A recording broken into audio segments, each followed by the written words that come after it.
Keir Starmer has glitter chucking all over him. Funny. Thank you, Conference.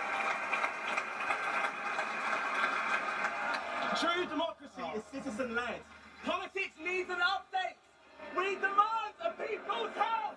We demand a people's house. We are in crisis. We are in crisis. The whole future is deafening.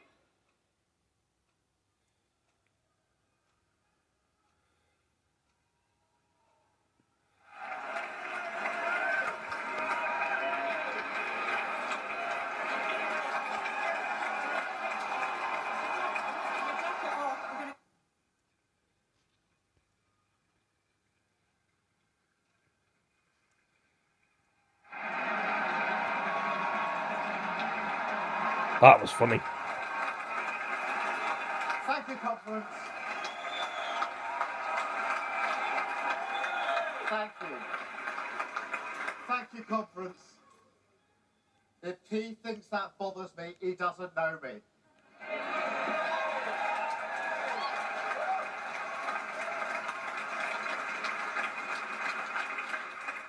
Protest or power, that's why we changed our party, Conference. That's why we changed our party. Thank you.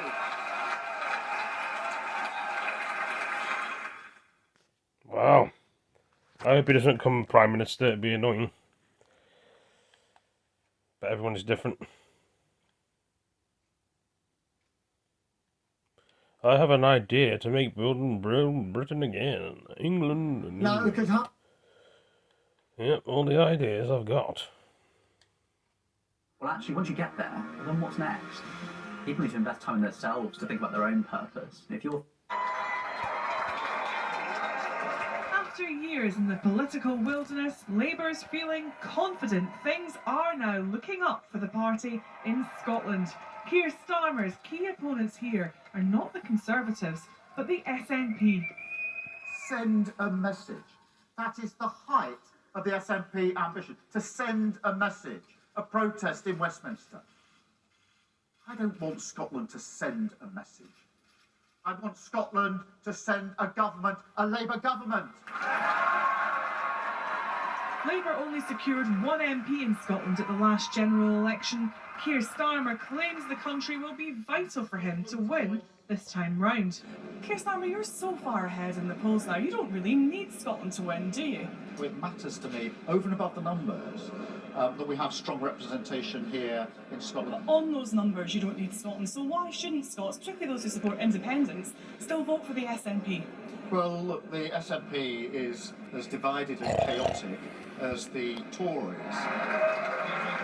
But what's behind Labour's broader message of change? Keir Starmer's offering in Scotland seems built around a plan for a publicly owned clean power company headquartered here, something he says will lower bills.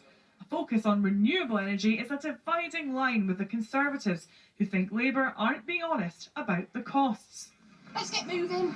Let's get moving. We're going. Rishi Sunak needed all the energy he could get today as he rushed to Northern Ireland, his fourth UK nation visit in under 40 hours.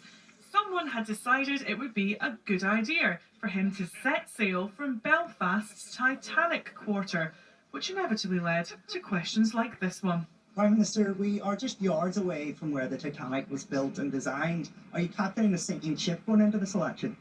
So if you look at what's happened over the past few weeks alone, you can see that our plan is working. Inflation has returned to normal. Energy bills just today, we received welcome news, are falling. Wages have been rising faster than prices for 10 months. And at the beginning of this year, our economy grew faster than pretty much all our major competitors. So whilst I know, of course, there's still more work to do and people are only just starting to feel the benefits, it's clear that the plan is working. But the visuals left some Conservatives unimpressed. Ruth Davidson tweeted, "Now a site visit to something famous for sinking. Is there a double agent in CCHQ? And were they a headline writer in a previous life? Our candidates deserve better." This is when it could be horrendously disastrous. Nothing says election campaign like politicians posing with poultry. and a variety of other farmyard friends. Out on a croft in Inverness today, Kate Forbes says the SNP has now got things under control after a difficult start. We have one of the most popular leaders across the UK leading the party in John Swinney. We've seen his approval ratings continue to rise. The SNP is presenting a united front, and ultimately I think voters want to see vision for hope and change. You know, we've had Rishi Sunak, Keir Starmer in Scotland. They're gone in a blink. Back in England, the photo calls continued late into the afternoon. Is that about enough? It's going to be a long 6 weeks as every party seeks to build support. Catherine Sanson now in the Commons. Some of the departing MPs have been giving their valedictory speeches. Around 1 in 5 MPs have signalled they will be standing down.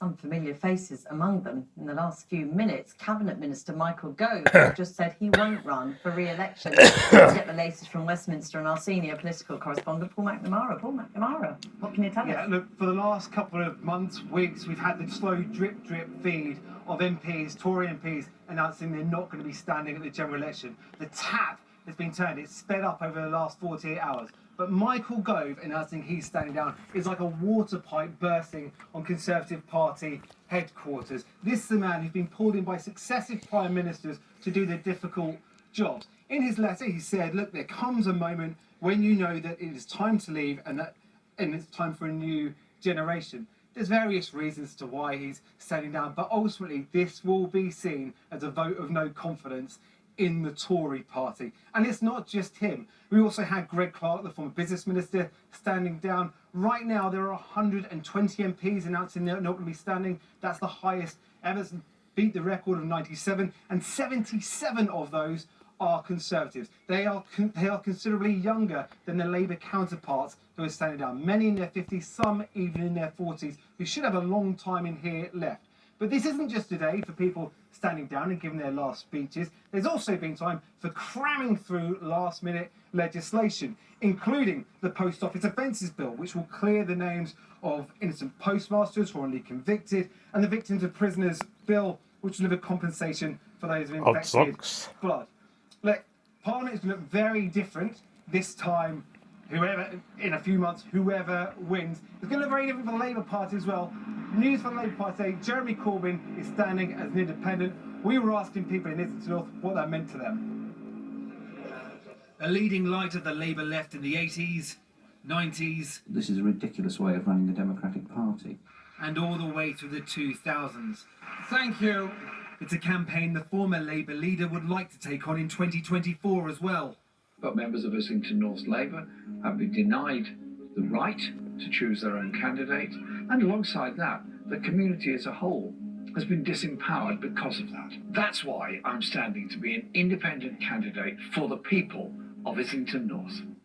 4 years ago, Jeremy Corbyn was suspended from the Parliamentary Labour Party after he suggested the scale of anti-Semitism in the party had been, quote, dramatically overstated by opponents in response to the Equality and Human Rights Commission report into Labour's handling of complaints. Has Keir Starmer stitched you up, Mr Corbyn? Jeremy Corbyn was first elected in 1983. His rising majority skyrocketed in the 1997 Blair landslide, then to an extent outperformed the popularity of Labour in general, peaking as leader in 2017, but falling 2 years later.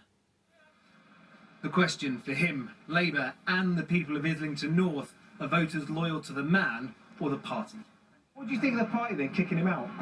Well, what can I say? They're idiots. Admittedly, one or two things that he says, you know, and certain things he follows. I mean, some would say those one or two things are pretty important. Absolutely. Anti-Semitism in the party was big accusations when he was leader. Indeed, but at the moment I look around and what do I see? I see Keir Starmer, who I find him very weak. Well, he used to be my neighbour. Oh yeah? So we grew up together. And he's the only person that I'm going to vote for. No, he's running as an independent. Yeah, he is. Yeah. Good for Jeremy. I'm delighted for him. Keep going. He's going to keep going. I know he will. He'll get there. Good for Jeremy. That way. Thank you very much. Cheers. Where's your vote going? Labour. instead of Jeremy Corbyn? Yeah, for sure. Why? How come? A lot of people around here seem to love him. Yeah, they do. I know we're in his neighbourhood, aren't we? But yeah, it's not really my guy. Just never really got a good vibe from him. As for the vibe today from the current Labour leader, But Jeremy Corbyn will make his own decisions. I think he's standing as an independent. That's his choice. We will have an excellent Labour candidate in Islington North, as we've got excellent Labour candidates across the country. My name is Praful Nargan, and I'm a young entrepreneur. he's also the Labour candidate now, while the Tories are yet to pick their person. The leader of the opposition, Jeremy Corbyn. Jeremy Corbyn may never forgive Keir Starmer recent events. The question now, will the people of Islington North? Well, what can one say? But anyway, gotta go. Thank you for joining me. Take it easy, peace, and see you next one.